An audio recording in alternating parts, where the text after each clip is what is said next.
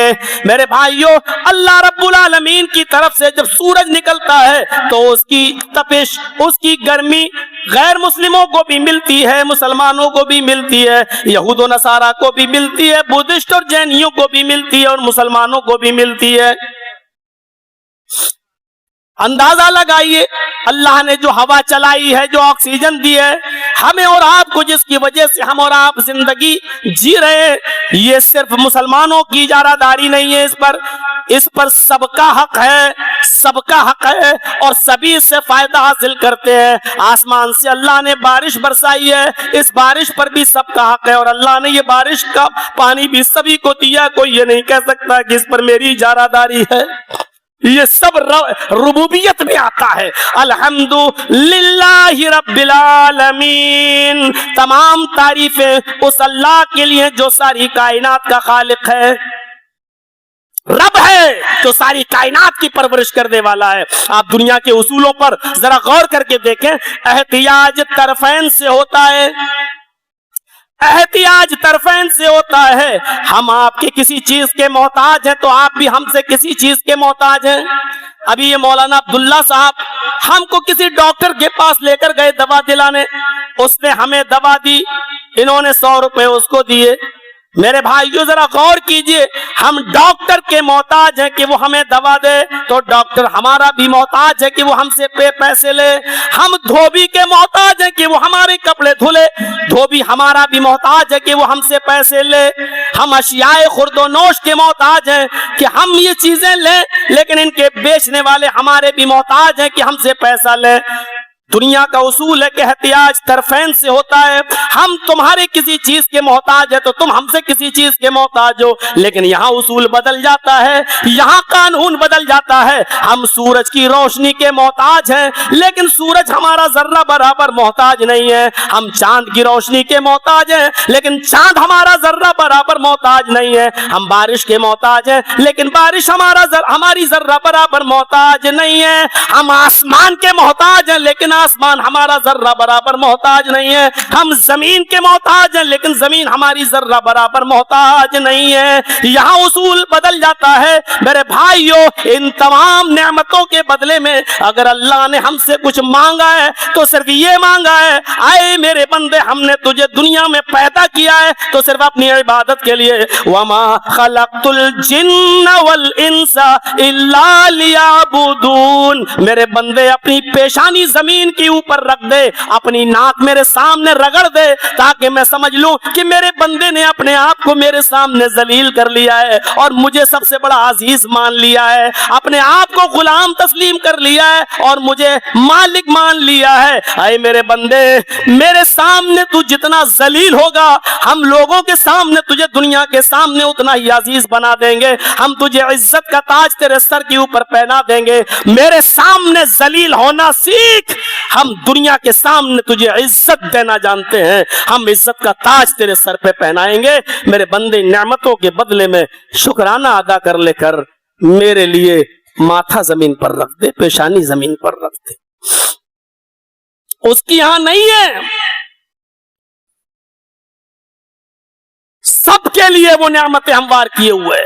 اور آپ نے واقعہ تو سنا ہوگا حضرت ابراہیم علیہ السلام کا، کہ وہ کبھی بھی زندگی میں اکیلے کھانا نہیں کھائے، وہ جب بھی کھانا کھاتے تھے تو کسی نہ کسی کو پکڑ کے لاتے تھے اور اپنے دسترخوان پر بٹھا کر کھانا کھلاتے تھے. کبھی انہوں نے اکیلے کھانا نہیں کھایا. ایک مرتبہ بہت تلاش کیا تو ان کو ایک بوڑھا مجوسی مل گیا. ابراہیم علیہ السلام نے کہا بابا چلو کھانا کھا لو. بھوکا تھا وہ بوڑھا, 90 سال کا بوڑھا بھوکا تھا, بھوکا.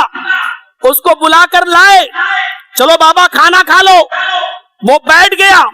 ابراہیم علیہ السلام نے دسترخوان لگا دیا, کھانا رکھ دیا, بیٹھ گئے اور کہا بابا کھانا شروع کرو, اللہ کا نام لو اور کھانا کھاؤ. کل بسم اللہ, چلو اللہ کا نام لو اور کھانا کھاؤ. اس بوڑھے نے کہا ابراہیم میں کھانا کھاؤں گا تو تمہارے اللہ کا نام نہیں لوں گا. میں کیوں تمہارے اللہ کا نام لوں؟ اس کو کھاؤں گا تو میں اپنے خدا کا, اپنے رب کا نام لوں گا, اپنے معبود کا نام لوں گا, میں تمہارے معبود کا نام نہیں لوں گا. ابراہیم علیہ السلام نے کہا کون ہے تمہارا معبود؟ اس نے کہا بوڑھے نے ہمارا معبود تو آگ ہے, ہم تو آگ کی پوجا کرتے ہیں اور کھائیں گے تو اسی کے نام سے. ہم بسم اللہ نہیں کہیں گے, ہم بسم النار کہیں گے. ہم اللہ کے نام سے نہیں کھائیں گے, ہم آگ کے نام سے کھائیں گے. اور ادھر دیکھو آگ کا نام لیں گے. ابراہیم علیہ السلام نے پورا دسترخوان کھینچ لیا, کھانا اپنی طرف بڑھا لیا اور کہے بوڑھے اٹھ, اگر تیرا معبود آگ ہے تو جا بھگ, آگ سے ہی کھانا مانگ, اپنے معبود سے کھانا مانگ. یہ کھانا میرے اللہ نے دیا ہے, میرے رب نے دیا ہے, اس پر نام لیا جائے گا تو میرے رب کا لیا جائے گا, آگ کا نہیں. اگر تیرا رب آگ ہے تو آگ سے کھانا مانگ. وہ بوڑھا چلا گیا. جاؤ اور بتاؤ ان دنیا والوں کو, اور بتاؤ میڈیا پر الٹی سیدھی بحث کرنے والے ان جھوٹے کٹ ملاؤں کو, ان کو بتاؤ کہ یہ ڈبیٹ میں پیش کریں. جب وہ بوڑھا دسترخوان سے اٹھ کر چلا گیا, اللہ رب العالمین کو ابراہیم علیہ السلام کی یادہ پسند نہیں آئی. حکم بھیج دیا جبرائیل کے ذریعے اور کہا جاؤ اس بوڑھے کو بلا کر لاؤ اور اس کو کھانا کھلاؤ. آئے ابراہیم کھانا ہم دیتے ہیں تم نہیں دیتے. آئے ابراہیم تمہارے رب کی رحمت کو یہ گوارا نہیں کہ کوئی بوڑھا وہ بھوکا اور دسترخوان سے اٹھ کے چلا جائے, جاؤ اس کو بلا کے لاؤ. ابراہیم علیہ السلام نے جبریل سے کہا وہ تو اللہ کا نام نہیں لیتا ہے. کہا تمہارے رب نے کہا ابراہیم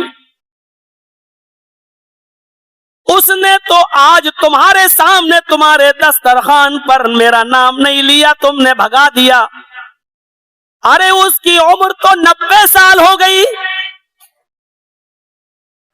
اس کی عمر تو 90 سال ہو گئی. تذکرۃ الحفاظ پڑھی علامہ شمس الدین ذہبی کی. میرے بھائیوں کیا کہا, اس بوڑھے کی عمر تو 90 سال ہو گئی. آئے ابراہیم ایک بار اس نے نام نہیں لیا تمہارے سامنے تو تم نے اس کو بھگا دیا. تمہارا رب کہتا ہے اس نے تو 90 سال میں کبھی میرا نام ہی نہیں لیا, اللہ کا نام ہی نہیں لیا. اس کے باوجود تمہارا رب اس کو کھلاتا رہا, اس کو پلاتا رہا, اس کو سلاتا رہا, اس کی سانسیں چلتی رہی, اس کو زندگی دیتا رہا, زندگی جینے کے لیے ساری نعمتوں سے اس کو نوازتا رہا. آج دسترخوان پہ نام نہیں لیا تو تم نے اس کو بھگا دیا. جاؤ. ابراہیم علیہ السلام گئے, بابا آؤ چلو, کہاں کھانا کھا لو. میں تمہارے رب کا نام نہیں، ارے کسی کا بھی نام لینا، چلو بٹھایا دسترخوان پر، کہا ابراہیم یہ تو بتاؤ کہ اچانک یہ موڑ کہاں سے آ گیا؟ فرمایا آئے بابا جب تم یہاں سے چلے گئے تو اللہ نے جبریل کو بھیج دیا، فرمایا تم تو ایک بار میں ناراض ہو گئے، اس بوڑھے نے تو 90 سال پوری زندگی میں میرا کبھی نام نہیں لیا، پھر بھی میں اس کو کھلاتا پلاتا رہا، اس کو دیتا رہا، اور تم نے ایک ہی بار میں بھگا دیا۔ میرے رب کی رحمت کو گوارا نہیں ہوا کہ کوئی بھوکا بوڑھا بزرگ اس دسترخوان سے بھوکا اٹھ جائے۔ اس نے کہا بلا کے لاؤ، میں تمہیں بلا کے لایا۔ کہا ابراہیم پہلے اس رب سے میرا بھی رشتہ جوڑ دو جو اتنا مہربان ہے کہ جس نے میرا آپ کے دسترخوان سے بھوکا اٹھنا بھی گوارا نہیں کیا اور آپ کے پاس جبرائیل کو بھیج کر مجھے بلوا لیا، جو اتنا مہربان ہے اور غفور الرحیم ہے، اس سے ہمارا بھی رشتہ جوڑ دو۔ میرے بھائیوں 90 سال کا بزرگ جس نے کبھی اللہ کا نام نہیں لیا، ابراہیم علیہ السلام نے اس کو سمجھایا اور رب کی رحمت کو دکھایا تو فوراً اس کا رشتہ رب سے جڑ گیا۔ اس مسجد میں بیٹھنے والوں ایمانداری کے ساتھ بتانا، اور باہر بھی بہت سے لوگ بیٹھے ہیں جمع ہیں جو سن رہے ہیں میری آواز، ایمانداری کے ساتھ بتانا 90 سال کا بوڑھا تو ایک ہی واقعے میں اور ایک ہی مثال سے سمجھ کر اس نے رب سے اپنا رشتہ جوڑ لیا۔ کیا آپ کا پوری طریقے سے آج اپنے رب سے رشتہ قائم ہے؟ ایمانداری کے ساتھ بتائیے۔ اپنے آپ کو مسلمان کہتے ہو، رب العالمین کے بندے مانتے ہو، اس کو رب العالمین بھی مانتے ہو، رحمان اور رحیم بھی مانتے ہو، ایمانداری کے ساتھ بتائیے کیا آپ کا رشتہ آپ کے رب کے ساتھ ہے جیسا ہونا چاہیے؟ غور کریں، ہر انسان اپنے گریبان میں جھانکے اور غور کرے۔ یہ مثالیں اس لیے دی جاتی ہیں کہ لوگ عبرت لیں، اور کبھی کبھی ایک واقعہ اور 2 واقعے انسان کی زندگی بدل دیتے ہیں۔ وہ حمید الدین ابو الحاکم ابن بہاؤالدین کا واقعہ سنے تھے نا، جس نے 21 سال خلافت کی جو مروان کی سرزمین پر۔ بہاؤالدین کے انتقال کے بعد اسی ابو الحاکم کو حکمراں بنایا گیا، اسی حمید الدین کو، اور بیچ روڈ پر اس کا بہت خوبصورت باغ تھا جہاں اس کی ایک لونڈی تھی۔ لونڈی اس باغ میں پانی دیا کرتی تھی اور اس کا بستر بچھایا کرتی تھی۔ ایک بار لونڈی نے بادشاہ کا بستر بچھایا، حمید الدین ابو الحاکم کا، اور سوچا کہ ذرا لیٹ کے دیکھیں امیروں کے بستر، بادشاہوں کے بستر کیسے ہوتے ہیں، اور تھوڑا سا لیٹ گئی۔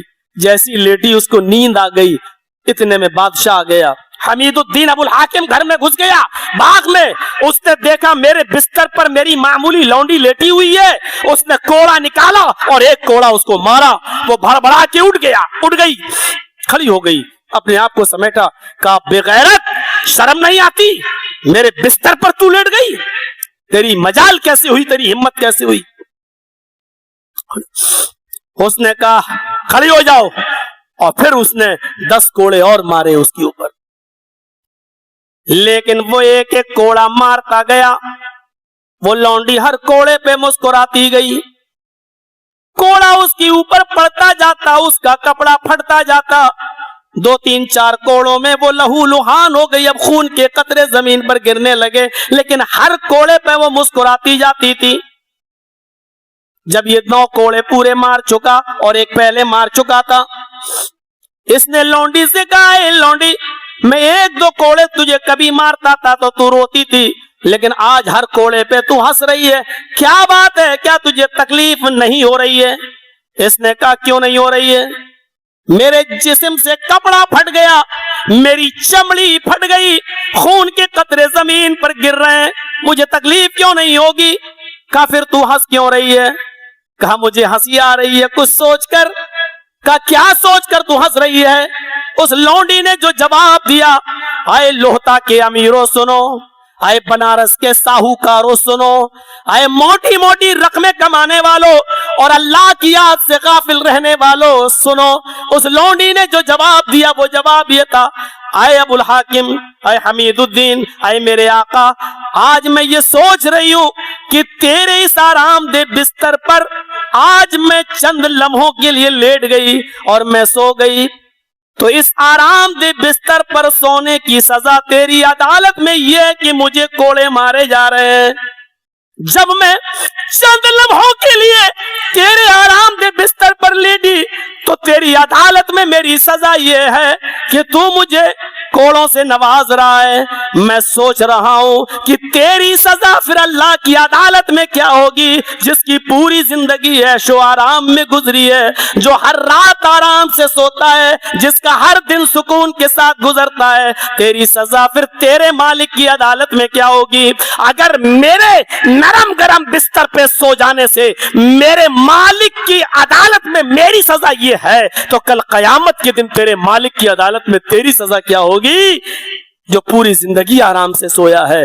حمید الدین ابو الحاکم یہیں سے مجبور ہوتا ہے اور یہیں سے اس کو احساس ہوتا ہے, کوڑا زمین پہ پھینکتا ہے اور یہیں سے اس کی دنیا بدلتی ہے اور وہ مبلغ بن جاتا ہے, دائی بن جاتا ہے, گمنامی کی زندگی گزارتا ہے, دعوت و تبلیغ میں لگ جاتا ہے, حکومت سے استعفیٰ دے دیتا ہے اور پھر وہ پوری زندگی میرے بھائیوں دعوت و تبلیغ میں لگ گیا اور گناہ سے توبہ کرتے کرتے اس لونڈی کو مارنے کی جو مارا تھا اس کی توبہ کرتے کرتے اس نے اپنی پوری زندگی گزار دی.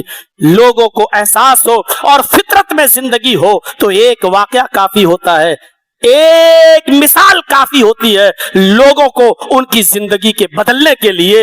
اور اگر فطرت میں زندگی نہ ہو تو پورا قرآن سنا ڈالیے, پوری زندگی تقریر کر ڈالیے, آج جلسہ کل پھر کرائیے, پرسوں پھر کرائیے اور پھر پورے سال جلسہ کرا ڈالیے لگاتار کنٹینیو, پوری زندگی بھی جلسہ کرا ڈالو گے. اگر فطرت میں زندگی نہیں ہے تو ساری مثالیں دے ڈالو, کوئی نہیں سدھرے گا. فطرت میں زندگی ہو میرے بھائیو تو ایک مثال کافی ہوتی ہے انسان کی عبرت کے لیے. انسان کی عبرت کے لیے ایک مثال کافی ہوتی ہے.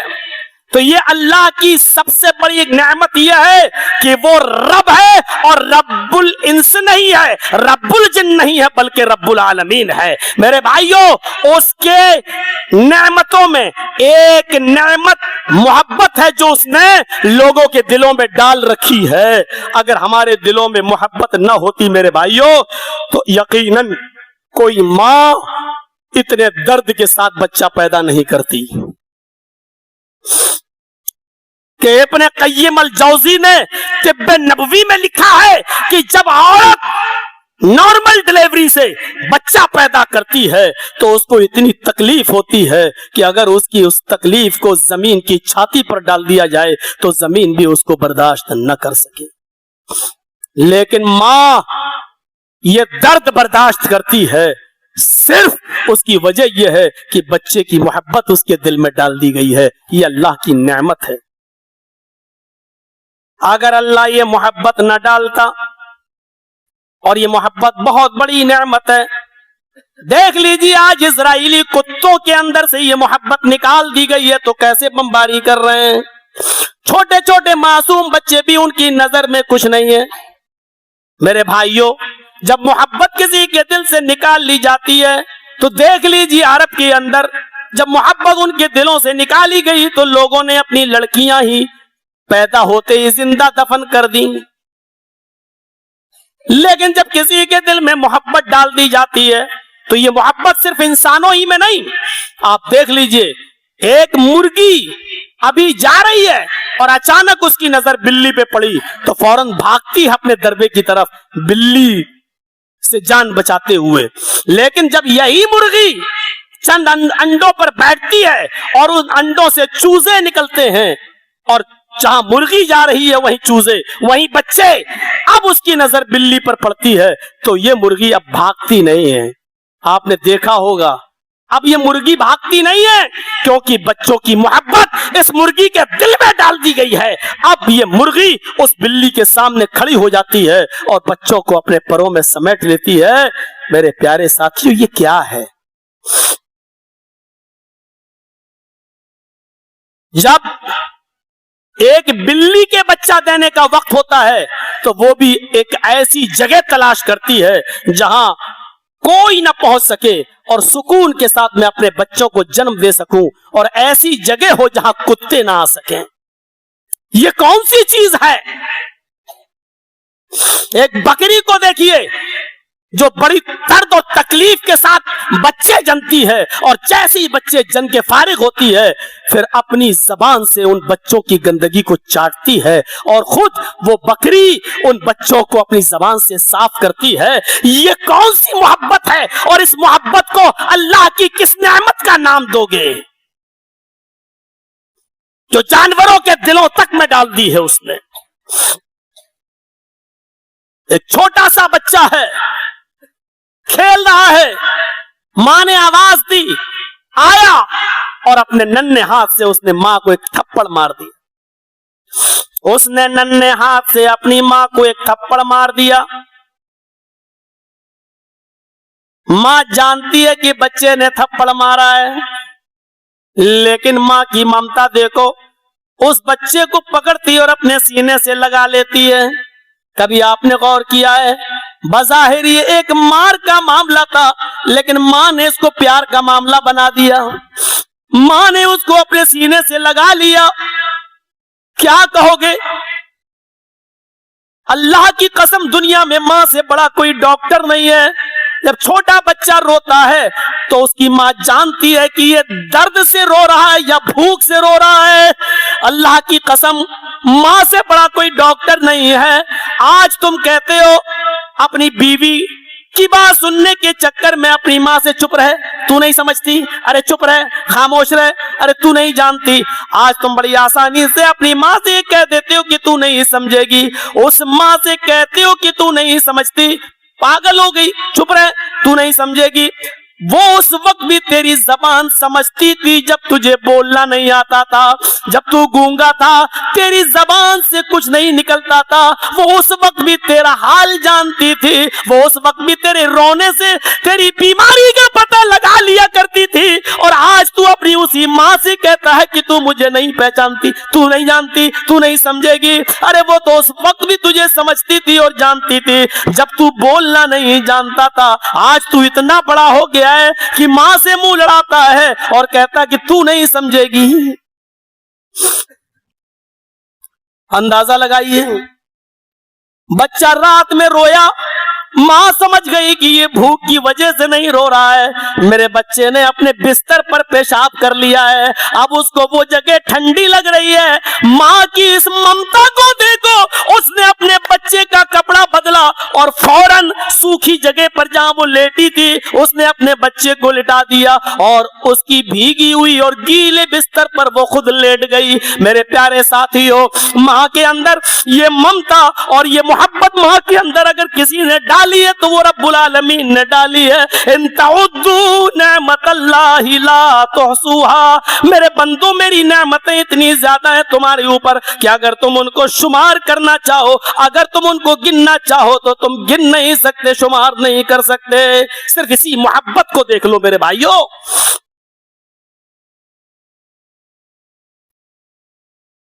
آپ نے اپنی بیٹی کی شادی کی، جہیز میں بہت سا سامان دے دیا، آپ کی بیٹی کانچ کے گلاس کو سنبھال رہی ہے، اچانک 2 گلاس میں سے ایک گلاس گر جاتا ہے، زمین کے اوپر ٹوٹ جاتا ہے، اس کے ٹکڑے ٹکڑے ہو جاتے ہیں، ایک گلاس بچ جاتا ہے۔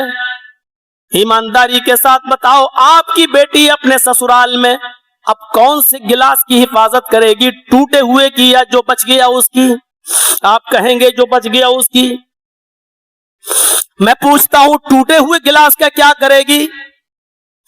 آپ کہیں گے اس کو جھاڑو سے اکٹھا کرے گی اور اکٹھا کر کے ڈسٹ بن میں یا نالی میں ڈال دے گی۔ کیوں؟ وہ تو اس کے باپ نے دیا تھا، صاحب اب اس کا کیا کرے گی؟ اب وہ استعمال کے لائق نہیں رہ گیا ہے، اب تو وہ تکلیف دے رہا ہے، کہیں وہ چپ نہ جائے، پھینک دے گی اس کو۔ کیوں پھینک رہی ہے؟ کام کے لائق نہیں رہ گیا ہے، اب وہ استعمال کے لائق نہیں تو اس کا کیا کرے گی؟ چلیے میں آپ سے پوچھتا ہوں، ایک ماں کے 2 بیٹے ہیں، ایک کی عمر 18 سال ہے، ایک کی عمر 22 سال ہے، ایک کی عمر 20 سال ہے، ایک کی عمر 22 سال ہے۔